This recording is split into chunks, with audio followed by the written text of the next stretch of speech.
जय हिंद बच्चों। स्वागत है आप सभी का आपके YouTube चैनल आर्ट्स फॉर सब पे। साथियों, आज की इस वीडियो में पढ़ने वाले हैं क्लास 12th के हिंदी विषय के चैप्टर नंबर 5 रोज पाठ के सारांश को। और इस पाठ के सारांश को मैंने काफ़ी सिंपल भाषा में लिखने का प्रयास किया है और मैं उम्मीद करता हूं कि आप यदि इस वीडियो को पूरा अंत तक देखते हैं तो आपको दोबारा इस पाठ के सारांश को याद करने की जरूरत नहीं पड़ेगी। आपको इसी वीडियो में इस पाठ का सारांश याद हो जाएगा। तो आइए बिना किसी देरी के वीडियो को शुरू करते हैं और इस पाठ के सारांश को पढ़ते हैं।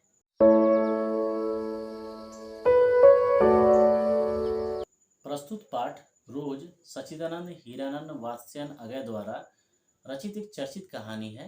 इस कहानी में संबंधों की वास्तविकता को सुंदर ढंग से चित्रित किया गया है। लेखक अपने दूर के रिश्तेदार की बहन मालती से मिलने 18 मील पैदल चलकर पहुंचते हैं। लेखक और मालती का जीवन एक साथ खेलते और पढ़ते में बीता था। आज मालती विवाहित है और उसे एक बच्चा भी है। कुछ देर के वार्तालाप के बाद लेखक को महसूस होता है कि वह अपने गृहस्थ जीवन से खुश नहीं है। तो यहाँ पर बेसिकली ये बताने का प्रयास किया गया है कि लेखक जो है अपने दूर की रिश्तेदार की जो बहन है मालती, उससे मिलने के लिए 18 मील पैदल चलकर उसके घर जाते हैं। और रास्ते में वो मन में सोचते हैं कि मैं काफ़ी दिनों के बाद उससे मिलने जा रहा हूँ, तो जब मुझे वो देखेगी तो काफ़ी खुश होगी, मेरे पास आकर बैठ जाएगी, ढेर सारी मुझसे बातें करेंगी।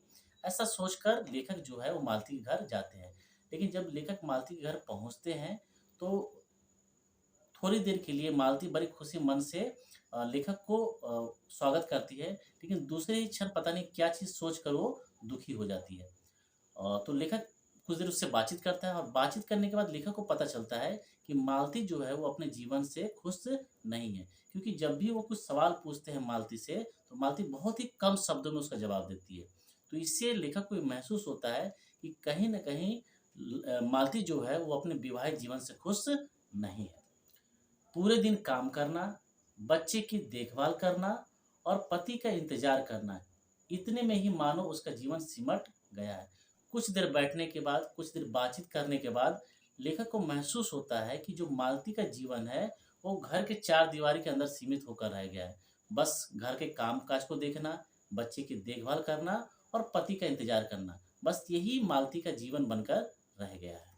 डॉक्टर पति के काम पर चले जाने के बाद सारा समय मालती को घर में अकेले काटना होता है। चूंकि घर में मालती है, उसका छोटा सा बच्चा है और उसका पति है।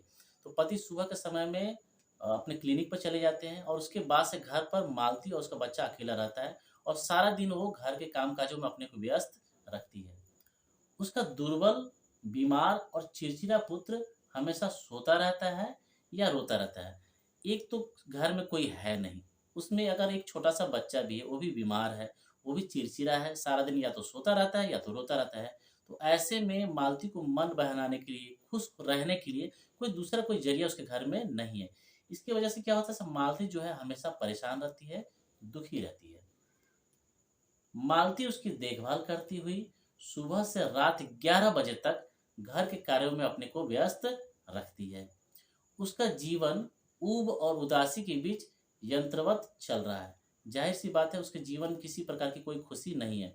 पति है तो सुबह के समय में 7:30 से 8 बजे तक वो ड्यूटी चले जाते हैं और रात को 11 बजे तक लौटते हैं। तो पति के साथ बैठकर 2-3 घंटा बैठकर बात भी नहीं कर पाती है, कुछ दुख-सुख शेयर भी नहीं कर पाती है और खाली समय में केवल बच्चों के रोना-धोना और उसकी देखभाल में उसका समय बीत जा रहा है। तो कहीं न कहीं उसका जो जीवन जो है वो ऊब और उदासी के बीच यंत्रवत चला जा रहा है। किसी तरह के मनोविनोद, उल्लास उसके जीवन में नहीं रह गए, यानी किसी भी प्रकार का खुशी का कोई उसके पास ज़रिया नहीं है जिससे वो खुश रह सके।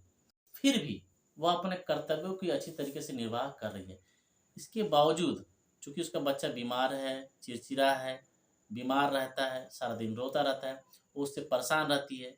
उसका पति जो है वो सुबह-सुबह ड्यूटी को चले जाता है और रात को 11 बजे तक लौटता है।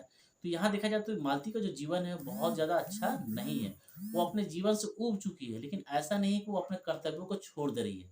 वो जीवन से ऊब चुकी है, लेकिन फिर भी क्या करती है, उसका जो कर्तव्य है, जैसे कि बच्चे की देखभाल करना, घर के कामकाज को करना, पति के आने के बाद उसको खाना खिलाना, उसकी सेवा करना, ये सारे कर्तव्य का निर्वाह मालती बखूबी रूप से कर रही है। लेकिन देखा जाए तो कहीं न कहीं वो कर्तव्य का तो निर्वाह कर रही है, लेकिन वो अंदर से खुश नहीं है। तो यहाँ तक आपको एक चीज़ समझ में आ रहा होगा कि ये जो कहानी जो है ये भारत के जो मध्य वर्गीय परिवार की जो महिलाएं होती है उसके जीवन को केंद्रित मानकर, उसके जीवन को आधार मानकर इस कहानी को लिखा गया है। और इसके अंदर बड़े ही सुंदर ढंग से लेखक ने जो मध्य वर्गीय परिवार की जो महिलाएं होती हैं वो किस प्रकार से अपना जीवन जीती हैं, किस प्रकार से उनका बचपना होता है और किस प्रकार से विवाह के बाद उनका जीवन में बदलाव आता है और किस प्रकार से वो जो घर के जो माहौल होता है उसके साथ समझौता करके अपने कर्तव्यों का निर्वाह करती है, उसको बखूबी ढंग से इस कहानी में बताया गया है। तो रोज पाठ के सारांश को आपको इसी तरीके से लिखना है। आप इसको नोट डाउन कर लीजिएगा, आप इसका स्क्रीनशॉट लेके रख लीजिएगा और इसको 1-2 बार जब आप इसको पढ़िएगा, ऑटोमेटिक आपको सारी चीज़ें याद हो जाएँगी क्योंकि बहुत ही सिंपल ढंग से मैंने इसको लिखा है। तो 1 से 2 बार में आपको ये पूरी तरह से याद हो जाएगा और यदि आप हूबहू इसे आप एग्ज़ाम में लिख देते हैं, तो आपको 5 मार्क्स मिल जाएँगे।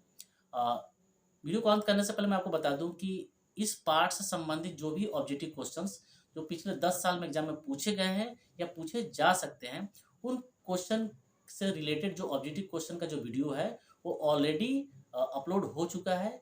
उस वीडियो का लिंक मैंने आज की इस वीडियो के डिस्क्रिप्शन में डाल दिया है। आप वहाँ से जाकर उस वीडियो को ज़रूर देख लीजिएगा। और यदि किसी भी प्रकार का कोई सुझाव हो, तो मुझे कमेंट बॉक्स में ज़रूर बताइएगा। तो फिर मिलते हैं अगले वीडियो में, तब तक के लिए गुड बाय।